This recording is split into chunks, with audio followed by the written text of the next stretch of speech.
साल 2020 एक ऐसा साल जिसे सदियों तक याद किया जाएगा। इसकी सबसे बड़ी वजह है कोरोना वायरस और इस महामारी से पैदा हुई चुनौतियां। साल की शुरुआत के महज 2.5 महीने ही बीते थे कि कोरोना महामारी की वजह से पूरे देश भर में लॉकडाउन लगाया गया। लॉकडाउन की वजह से लोगों का रोजगार छिन गया, लोग घरों में कैद हो गए और प्रवासी मजदूर पलायन करने पर मजबूर हो गए। लोगों के सामने रोजी रोटी का संकट भी खड़ा हो गया। दरअसल आज मैं आपको बताने जा रहा हूं कोरोना समेत कुछ बड़ी घटनाओं के बारे में जो साल 2020 में देश ने झेला। लेकिन सबसे पहले आप हमारे चैनल लोकमत हिंदी को जरूर सब्सक्राइब कर लीजिए। सबसे पहले बात दिल्ली दंगे की और सीए के खिलाफ विरोध प्रदर्शन की। जी हां, साल 2019 में नागरिकता संशोधन कानून यानी सीएए को मंजूरी के बाद इसके खिलाफ विरोध प्रदर्शन साल 2020 में जारी रहा।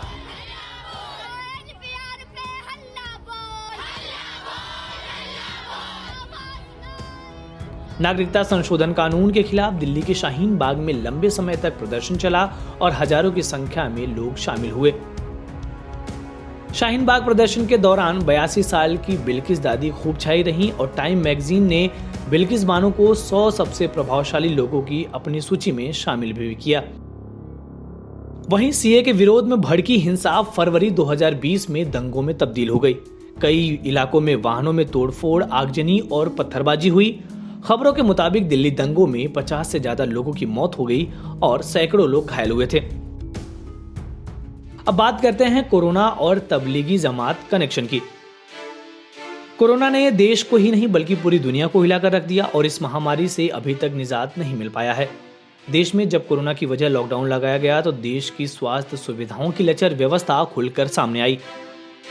कोरोना कहर के बीच तबलीगी जमात एक बड़ा मुद्दा बना। दरअसल राजधानी में मार्च में तबलीगी जमात के एक कार्यक्रम के दौरान देश विदेश के लोग शामिल हुए और बड़ी संख्या में जमाती कोरोना पॉजिटिव पाए गए। इस पर खूब सियासत हुई। सरकार ने संसद में बताया कि मार्च में तबलीगी जमात के कार्यक्रम में भारी भीड़ लंबी अवधि तक एक परिसर में एकत्र रही, जिससे कई व्यक्तियों में संक्रमण फैला।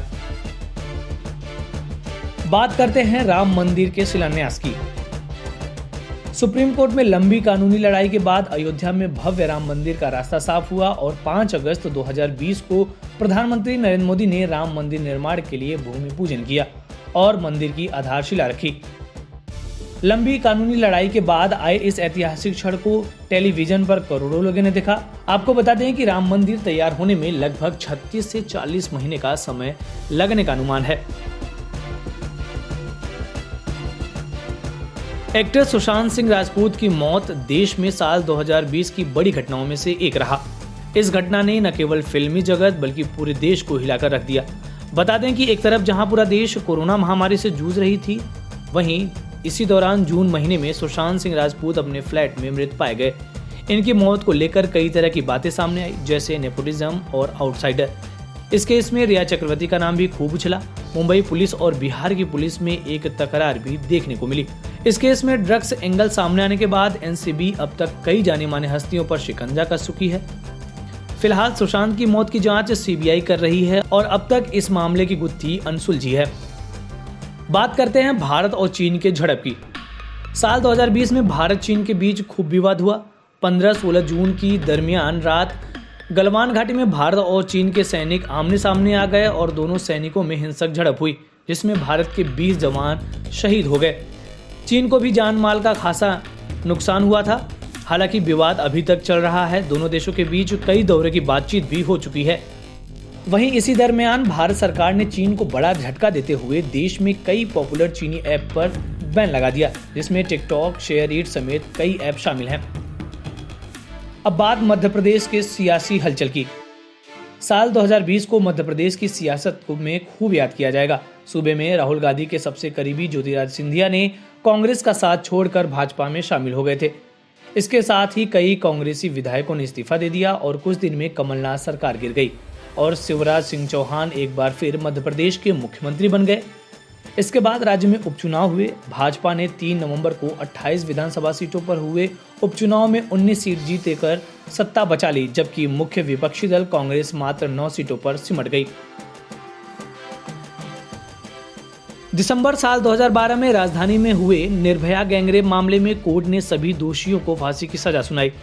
निर्भया के 4 गुनाहगारों मुकेश सिंह, पवन गुप्ता, विनय शर्मा और अक्षय सिंह को आखिरकार 7 साल बाद 20 मार्च 2020 को फांसी पर लटकाया गया। निर्भया के एक दोषी राम सिंह ने 2013 में तिहाड़ जेल में आत्महत्या कर ली थी। भारत के लिए अर्थव्यवस्था के लिहाज से साल 2020 काफी खराब रहा। इसकी सबसे बड़ी वजह रही कोरोना महामारी और अमेरिका चीन के बीच ट्रेड वार। कोरोना को काबू करने के लिए देश में लगाए गए लॉकडाउन में आर्थिक गतिविधियां पूरी तरह से बंद हो गई थी। आंकड़ों की बात करें तो चालू वित्त वर्ष की पहली तिमाही यानी अप्रैल-जून में देश की जीडीपी में 23.9% की गिरावट दर्ज की गई। हाल ही में दूसरी तिमाही यानी जुलाई-सितंबर के जीडीपी आंकड़ों जारी हुए।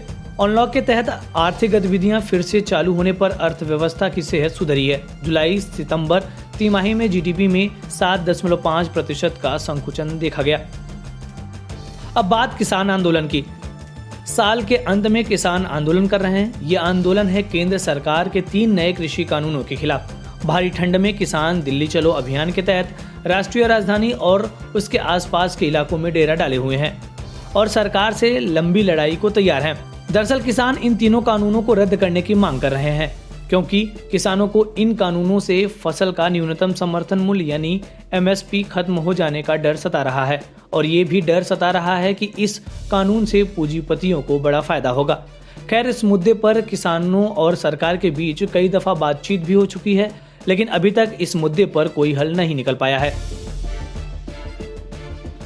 इस वीडियो में फिलहाल इतना ही। आप अपने सवाल और सुझाव हमें कमेंट्स करके बताइए। बाकी देश और दुनिया की ताज़ा तरीन खबरों की अपडेट्स के लिए हमारे चैनल लोकमत हिंदी को सब्सक्राइब कर लीजिए। अगर आप ये वीडियो फेसबुक पर देख रहे हैं तो हमारे पेज को लाइक और फॉलो कर लीजिए।